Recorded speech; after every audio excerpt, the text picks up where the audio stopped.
After studying Bohr's concept, the various postulates of Bohr's model of atom, now अब हम इसको study करते हैं कि वो जो postulates हैं वो हमें किस तरीके से एटम के स्ट्रक्चर को बेटर वे में समझने में हेल्पफुल है। तो usefulnesses of Bohr's model of atom, इस आर्टिकल को मैं डिस्कस आपके साथ करता हूं। सबसे पहला और जो मेन और जो मोस्ट इंपॉर्टेंट है aspect Bohr's model of atom का, वो ये है कि that it could explain stability of the atom. ये बेटा एटम की जो स्टेबिलिटी है उसको एक्सप्लेन कर पाया। कैसे एक्सप्लेन कर पाया इसको हम समझते हैं। अगर मैं बोहर्स मॉडल ऑफ एटम की बात करूं तो ये कहता है कि न्यूक्लियस है, न्यूक्लियस के चारों तरफ जो है ना इलेक्ट्रॉन घूम रहे हैं, कहां पर, कॉन्सेंट्रिक सर्कल में। और जब तक वो उस शेल में घूमते हैं, उन स्टेशनरी शेल में घूमते हैं, उस ऑर्बिट में घूमते हैं, वो अपनी एनर्जी को कॉन्टिन्यूसली लूज नहीं करते। इसलिए घूमते घूमते उनका पाथ स्पाइरल नहीं होगा और वो घूमते हुए न्यूक्लियस के बीच में नहीं गिर पाएंगे। Therefore it could explain the stability of the atom. कई बार ये क्वेश्चन भी आता है कि that what is the key concept of Bohr's model of atom. अगर आपसे क्वेश्चन पूछा जाए कि दैट व्हाट इज की concept of Bohr's model of atom, तो आपको इस की कंसेप्ट को या इस कंसेप्ट को इस वे में एक्सप्लेन करना है कि that it talks in terms of quantization of energy, therefore it could explain the stability of the atom. दूसरा, हमने आपको अभी जस्ट थोड़ी देर पहले ये समझाया कि हम बोहर्स मॉडल ऑफ एटम के डिफरेंट पोस्टुलेट्स को यूज करते हुए एक इलेक्ट्रॉन की एनर्जी, वो घूमता घूमता जो है उसका रेडियस, जिस शेल में घूम रहा है उसकी मूविंग इलेक्ट्रॉन की वेलोसिटी, उसको हम कैलकुलेट कर सकते हैं। एक और बात, it could explain the spectrum of hydrogen and hydrogen like particles. मैंने अभी कुछ टाइम पहले आपको ये बताया हाइड्रोजन लाइक पार्टिकल्स क्या होते हैं। तो अब यहां पर जो मेरा मेन कंसेप्ट है वो ये है कि मैं आपके साथ इस टर्म को एक्सप्लेन करना चाहता हूं। And what is that term? Spectrum. Spectrum को स्टडी करने से पहले मैं एक बड़ा सिंपल सा एक एग्जांपल लेता हूं। आपने लोअर क्लासेस में एक चीज को पढ़ा है क्या, कि अगर हम एक प्रिज्म लें और उस प्रिज्म के थ्रू व्हाइट लाइट को पास करें तो वो 7 डिफरेंट कलर्स में सेग्रीगेट हो जाती है। उन्हें हम क्या बोलते हैं? विबग्योर। बेसिकली ये जो डिफरेंट कलर्स होते हैं ये क्या होते हैं? दीज आर द वेवलेंथ्स और these are the radiations of different wavelengths, जैसे VIBGYOR, violet, indigo, blue, green, yellow, orange और रेड। तो basically these are radiations of various wavelength. तो ये हमें जो विबग्योर है ये हमें ये बताता है कि ये जो सोर्स है व्हाइट लाइट का, ये वो रेडिएशन एमिट कर रहा है जिसके बीच में आगे ये डिफरेंट रेडिएशंस हैं। देयरफॉर इसे हमने क्या बोला? It is spectrum of white light.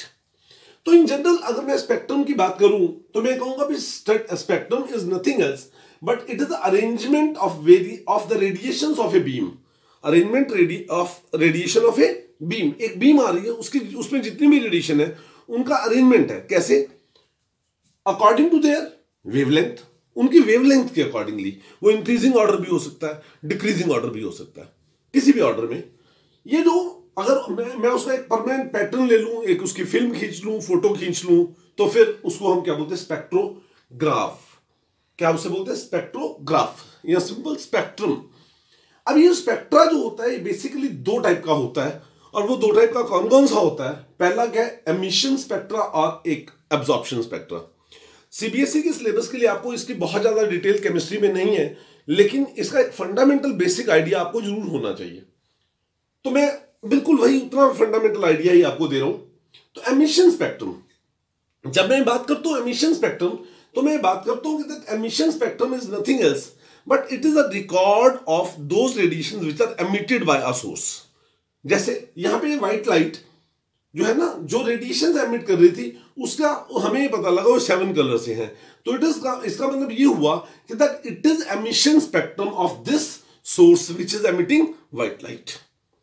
अब ये जो एमिशन स्पेक्ट्रम होता है ये आगे हमारे पास 2 टाइप का होता है। एक क्या होता है? कॉन्टिन्यूअस स्पेक्ट्रम और एक लाइन स्पेक्ट्रम। कॉन्टिन्यूअस स्पेक्ट्रम क्या है भाई? जैसे यहां पर हम आपको लोअर क्लास से पढ़ाते चले आ रहे हैं क्या, कि white light consist of 7 colours, VIBGYOR.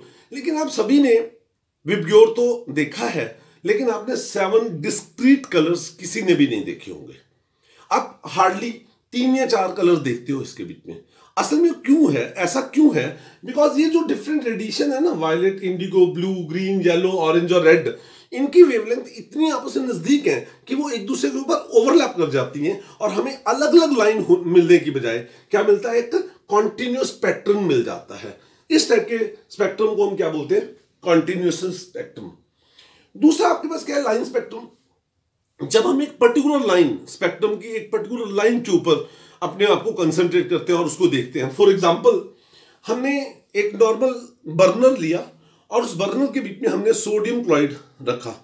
Sodium chloride एक प्लेटिनम वायर के ऊपर लेके और उसको ले गए। वहां से जो लाइट निकली उसके मैंने स्पेक्ट्रम को स्कैन किया। तो जब मैंने उसके स्पेक्ट्रम को स्कैन किया तो मुझे ये पता लगा तो कि उसके बीच में सिर्फ दो लाइनें मिल रही हैं। कौन कौन सी? we'll get the two lines at the range of 5890 ऑंगस्ट्रॉम से 5896 ऑंगस्ट्रॉम। ये येलो लाइंस हैं, किसकी? सोडियम की। दूसरा स्पेक्ट्रम कौन सा है? पहले मैं इसको ये बताना चाहूंगा। इसका मतलब ये हुआ भाई, ये जो लाइट है, ये जो सोर्स है, अब ये वो लाइट एमिट कर रहा है जिसके बीच में ये रेडिएशंस हैं, उसकी ये वेवलेंथ है, एमिशन स्पेक्ट्रम। अब अब्जॉर्प्शन स्पेक्ट्रम की अगर मैं बात करूं तो अब्जॉर्प्शन स्पेक्ट्रम क्या है कि एज द नेम इंडिकेट, हम यहां पर वो स्टडी करेंगे कि कौन सी रेडिएशंस किसी ने एब्जॉर्ब कर ली। जैसे अगर मैं व्हाइट लाइट लूं, नॉर्मल व्हाइट लाइट, उसको सोडियम क्लोराइड के सॉल्यूशन में से पास करके और फिर उस लाइट का अगर मैं स्पेक्ट्रम को स्कैन करता हूं तो मुझे पता लगता है कि इसके बीच में हमें मिलता है VIBGYOR. Violet, indigo, blue, green, yellow नहीं मिलता। हमें येलो के रीजन में 5890 और 5896 की रेंज में एक डार्क बैंड मिलती है, जिससे ये पता लगता है कि ये जो रीजन ऑफ लाइट है व्हाइट लाइट का, वो किसने अब्जॉर्ब कर लिया? सोडियम क्लोराइड ने अब्जॉर्ब कर लिया। तो यहां पर हमने क्या स्टडी किया? Nature of the radiation which are absorbed, इसलिए इसको मैंने नाम क्या दिया? Absorption spectrum. अब इसका सारे का केमिस्ट्री में यूज क्या है, इसके लिए मैं बात करना चाहूंगा कि in chemistry we study line spectrum mainly. हम मेनली लाइन स्पेक्ट्रम ही स्टडी करते हैं। और ये किस लिए स्टडी करते हैं? It is done for characterisation of various elements. किसी एलिमेंट की प्रेजेंस एब्सेंस को देख रहे हैं भाई। जैसे अगर मैंने एक स्पेक्ट्रम स्कैन किया और उसके बीच में एमिशन स्पेक्ट्रम स्कैन किया और उसके बीच में एक लाइन आई, कहां पर? 5890 से 5896 ऑंगस्ट्रॉम पे लाइट आ गई। तो इसका मतलब पक्का उसके बीच में सोडियम है। और अगर ये लाइन ना आई तो पक्का उस कंपाउंड में सोडियम है ही नहीं। इसका मतलब ये हुआ कि ये इससे हम किसी एलिमेंट की प्रेजेंस और एब्सेंस को डिटेक्ट कर सकते हैं, कोई एक पर्टिकुलर ग्रुप को हम डिटेक्ट कर सकते हैं, है ना। कई बार तो हम इतना इसके बारे में कहते हैं, हम इतना केमिस्ट्री में इसके ऊपर रिलाई करते हैं कि हम ये कहते हैं spectrum of an element is fingerprint. जैसे हर पर्सन का फिंगरप्रिंट यूनिक होता है, वैसे ही हर एलिमेंट का, हर कंपाउंड का जो स्पेक्ट्रम होता है वो बिल्कुल यूनिक होता है और वो उसकी कैरेक्टरिस्टिक प्रॉपर्टी बनता है। स्टूडेंट्स, जैसा कि आपको ये पता है कि बोहर्स मॉडल ऑफ एटम जो है, मैंने उसकी आपको यूटिलिटी बताई। एक यूटिलिटी थी to explain the stability of the atom, दूसरा उससे हम एनर्जी को, वेलोसिटी को, रेडियस को कैलकुलेट कर सकते हैं। और एक उसका बहुत मेजर बात थी क्या कि that it could explain the spectrum of hydrogen. मैंने स्पेक्ट्रम के बारे में हल्की फुल्की आपके साथ बात की। अब मैं उसके बाद बात करता हूं स्पेसिफिकली कौन सा, एमिशन स्पेक्ट्रम ऑफ हाइड्रोजन।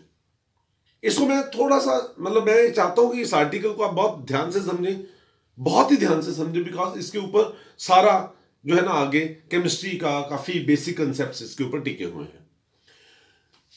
ये आप इस फिगर को देखें, छोटा सा मैंने फिगर एक ट्यूब बनाई है। इस ट्यूब में हमने क्या लिया? हाइड्रोजन। इसमें मैंने इलेक्ट्रिक स्पार्क दिया तो हाइड्रोजन के जो मॉलिक्यूल थे वो हाइड्रोजन एटम में चेंज हो गए। हाइड्रोजन के मॉलिक्यूल H2 H एटम्स में चेंज हुए। अब ये H एटम मैंने दिखाया, ये वाला H एटम है ना, ये H एटम हाइड्रोजन एटम है जिसके बीच में ये डिफरेंट शेल्स हैं। ये कौन सी शेल हुई से अगर मैं कहूँ ये K शेल है, ये L है, ये M है, ये N है, O है, P है, Q है, मतलब जिसके लिए N इक्वल 1 है, 2 है, 3 है, 4 है, 5 है, 6 है, 7 है। इस तरीके से हमारे पास ये शेल्स हैं। अब कई बार बच्चों के माइंड में क्वेश्चन आता है कि सर हाइड्रोजन में तो एक ही शेल होती है। अरे शेल शेल कुछ वहां पे कोई ऐसा नहीं कि वहां पे कोई वो बने हुआ है, कोई एक स्पेसिफाइड सड़क बनी हुई है, ऐसा नहीं होता। ये तो एक पोजीशन है इलेक्ट्रॉन की। यहाँ पे ये लाइनें हम सिर्फ उसके पाथ को रिप्रेजेंट करने के लिए लगाते हैं, अदरवाइज ऐसा कोई लाइनें थोड़ी लगी हुई होती हैं, ऐसा कुछ नहीं होता। ये तो एक एनर्जी स्टेट है भाई, वो इलेक्ट्रॉन यहाँ पे है या यहाँ पे है या यहाँ पे है या यहाँ पे है या यहाँ पे, इन बिटवीन वो नहीं हो सकता। That is the concept of bourse. तो जब हाइड्रोजन के मॉलिक्यूल को, जब हाइड्रोजन का मॉलिक्यूल किसमें, हाइड्रोजन एटम में चेंज हुआ और इसको इलेक्ट्रिक स्पार्क मिला, तो डिफरेंट, इसमें पता नहीं कई करोड़ों करोड़ है ना हाइड्रोजन के एटम्स थे। अब डिफरेंट हाइड्रोजन के एटम ने एनर्जी अब्सॉर्ब की, और उन्होंने जब एनर्जी अब्सॉर्ब की तो वो एक्साइट अप हो गए। कुछ इलेक्ट्रॉन, कुछ एटम्स ने इतनी एनर्जी अब्सॉर्ब की कि वो यहां से, मतलब ग्राउंड स्टेट से यहां तक ही जा पाए। कुछ उससे ऊपर, कुछ उससे ऊपर, कुछ उससे ऊपर, कुछ उससे ऊपर, मतलब वो डिफरेंट लेवल पर चले गए, मतलब वो एक्साइटेड स्टेट में चले गए। अब वो जो एक्साइटेड इलेक्ट्रॉन है ना, अब आप इधर देखें, जैसे ये इलेक्ट्रॉन था ग्राउंड स्टेट में था, अब ये यहां से एक्साइट होकर यहां पे चला गया। अब एक्साइटेड इलेक्ट्रॉन ज्यादा देर तक एक्साइटेड स्टेट में नहीं रहता, वो क्या है, वहां से वापस आ जाता है। और जब वो वहां से ऐसे वापस आता है तो it emit energy in form of radiations. तो वो जो रेडिएशन एमिट करता है वो हम स्पेक्ट्रम की फॉर्म में रिकॉर्ड कर लेते हैं। इसलिए इस स्पेक्ट्रम ऑफ एटम को हम क्या बोलते हैं, emission spectrum. It is emission spectrum of hydrogen. तो अब जब हम इस एमिशन स्पेक्ट्रम ऑफ हाइड्रोजन को देखते हैं ना, तो बिल्कुल ऐसे बहुत सारी लाइनें दिखती हैं। बच्चों, मैं आपको बताना चाहता हूं, कई आर्टिकल लेने के लिए जाते हैं ना, जैसे बार कोड नहीं लगा होता उसके ऊपर, ऐसे लाइनें लाइनें से ऐसे दिखाई देती हैं। तो ऐसे ही उस स्पेक्ट्रम के बीच में बहुत सारी ऐसे लाइनें दिखाई देती हैं। ठीक है, अब इन लाइनों में, असल में इन लाइनों को डिफरेंट साइंटिस्ट लोगों ने स्टडी किया, उनको अपना नाम दिया। जैसे वो लाइनें क्या थी, उन लाइनों को नाम दिया गया Lyman series, बामर series, पाश्चन series, Brackett series और fund series.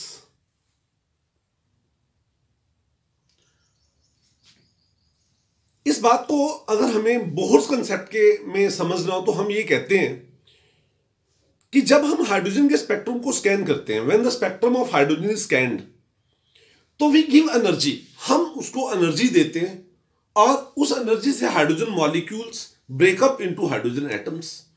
Different hydrogen atoms they absorb different amount of energy and they get excited up to the different energy levels, and the excited electron, they ultimately come back, and when they come back, इस बात को, इस word को ध्यान से समझना, when they come back in one jump or more than one jump।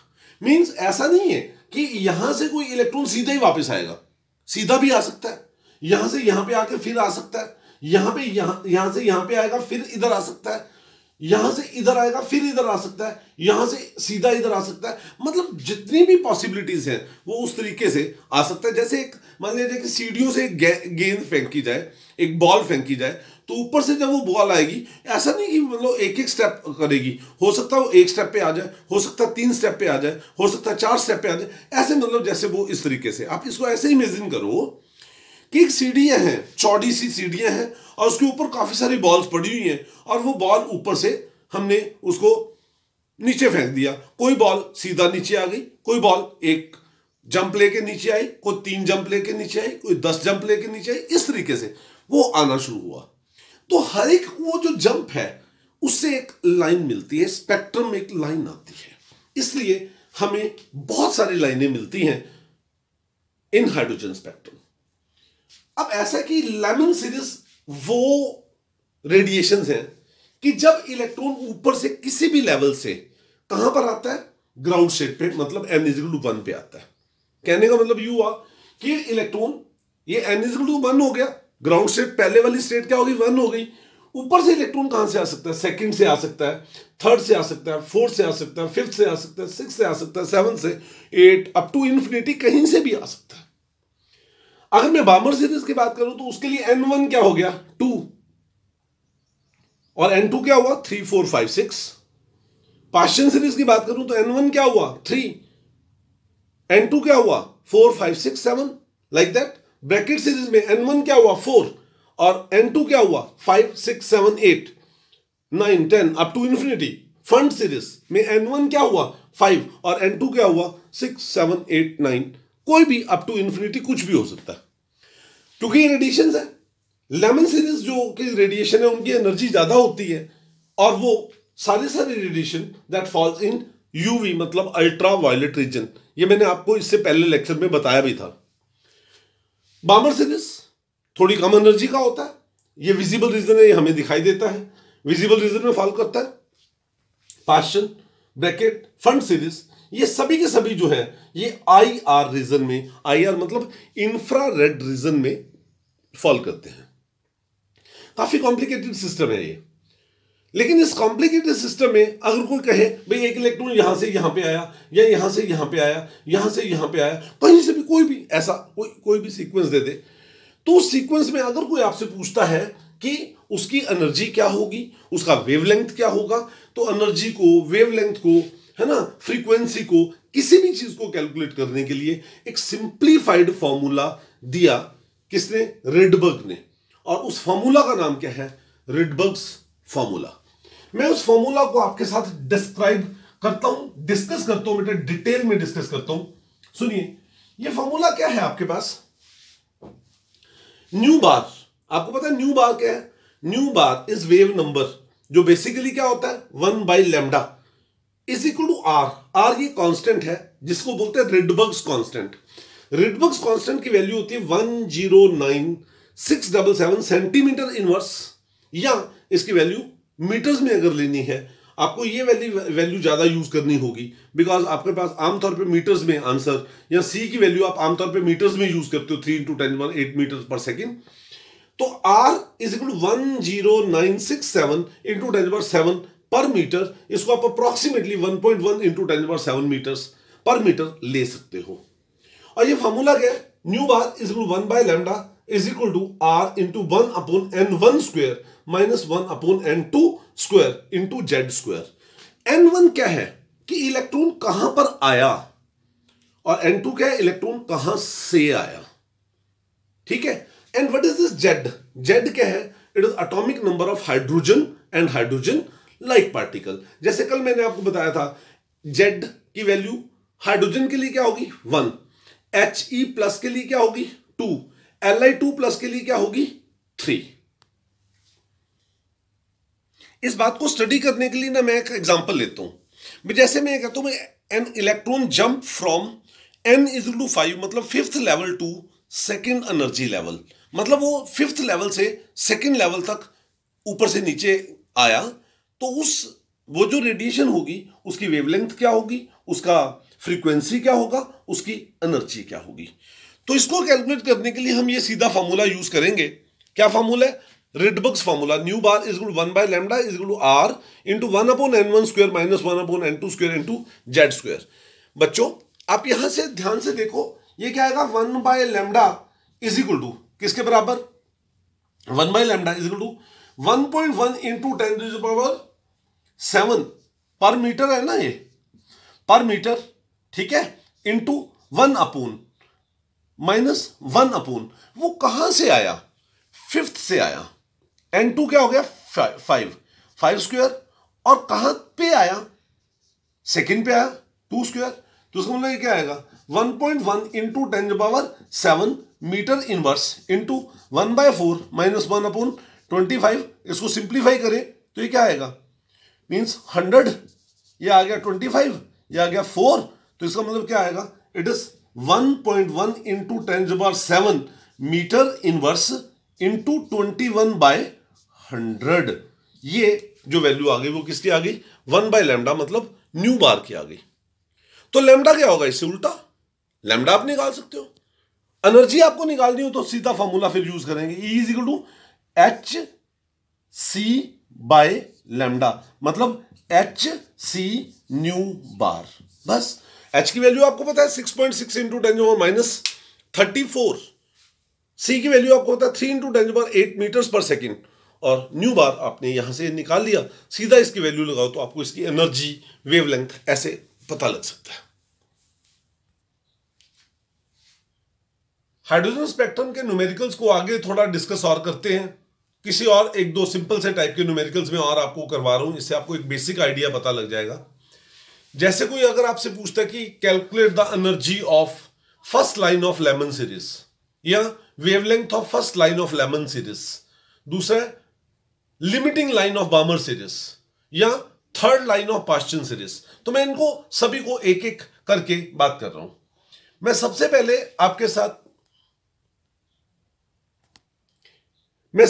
आपके साथ ये डिस्कस कर रहा हूं first line of Lyman series.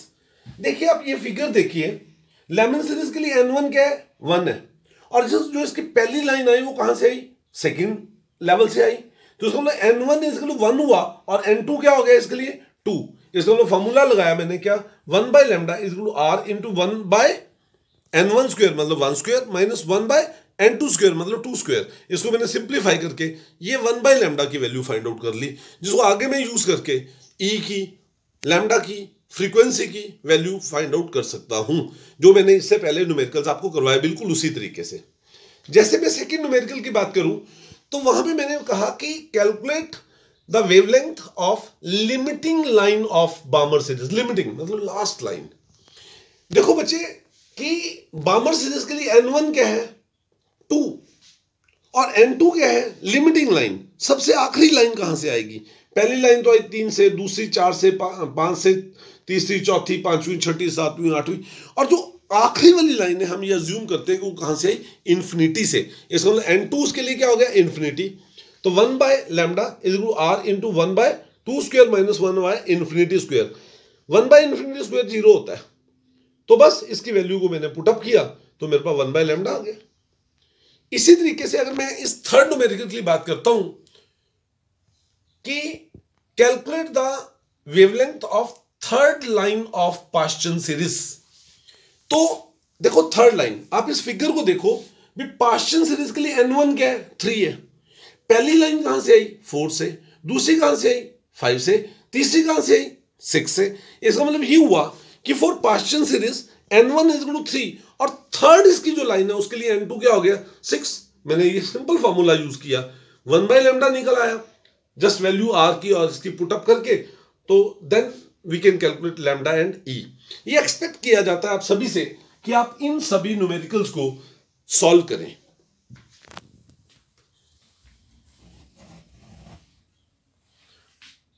इसमें एक लास्ट कंसेप्ट आता है क्या, कि how to calculate the total number of spectral lines. Means एक इलेक्ट्रॉन है, सपोज यहां पर है, यहां से उसको वापस आना है, तो कितने पॉसिबिलिटीज हैं उसके वापस आने के लिए। ऊपर से एक तो सीधा ही आ जाएगा, ऊपर से यहां पे आया फिर नीचे आए, ऊपर से यहां पे आया फिर यहां पे आए, ऊपर से यहां पे आया फिर यहां पे आया फिर आए, मतलब ऐसी कितनी पॉसिबिलिटीज बन सकती हैं। इसके लिए एक सिंपल फॉर्मूला है और वो ये है, number of spectral lines is equal to N2 ऊपर वाला लेवल माइनस N1 जहां पर उसको आना है, N2 minus N1 plus 1 into N2 minus N1, N2 और N1 का आई होप सो कि आपको पता लग गया होगा, बाय 2। और इसको अगर हम सिंप्लीफाइड वे में कहें भाई, अगर एक इलेक्ट्रॉन ऊपर से सीधा नीचे आ रहा है तो इसके लिए सीधा फॉर्मूला है N into N minus 1 by 2।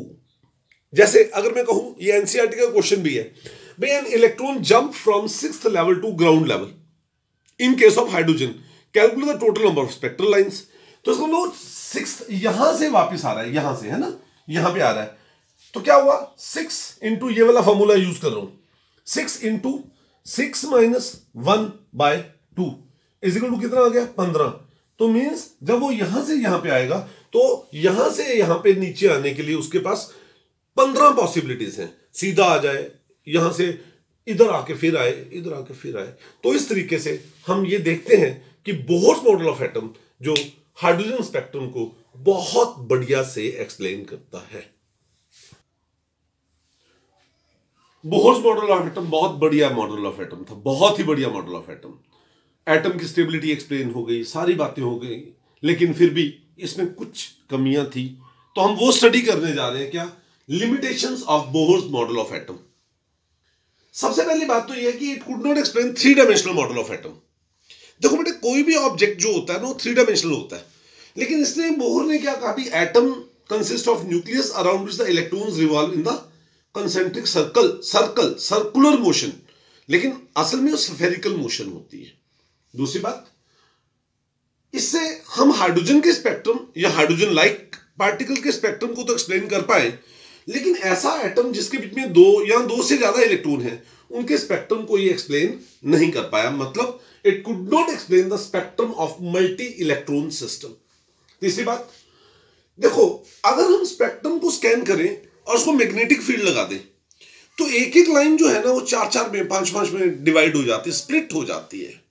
Electric field लगा दें तब भी हो जाती है। मतलब अगर हम ये कहें, ये डेफिनेशन भी कई बार आती है, इसको ध्यान से समझना, splitting of spectral lines in external magnetic field को हम बोलते हैं ज़ीमन इफेक्ट, और splitting of spectral lines in external electric field को हम बोलते हैं स्टार्क इफेक्ट। तो ये जो कंसेप्ट था, कौन सा, Bohr's model of atom, it could not explain Zeeman effect and Stark effect. वो इस बात को नहीं बता पाया कि वो स्प्लिटिंग क्यों होती है। तीसरी बात, आपको पता है कि एटम कंबाइन करके मॉलिक्यूल्स बनाते हैं, उन मॉलिक्यूल की एक पर्टिकुलर शेप होती है, तो बोर्स मॉडल ऑफ एटम उन मॉलिक्यूल्स की शेप को एक्सप्लेन नहीं कर पाया। और मेन जो इसकी प्रॉब्लम थी वो ये थी, it is not in accordance with, ये दो कंसेप्ट हैं, इसके ऊपर ही सारा चैप्टर है आगे आने वाला, D Broglie's wave concept and uncertainty principle. इनको अब हम नेक्स्ट आर्टिकल्स में डिस्कस करेंगे। Thank you.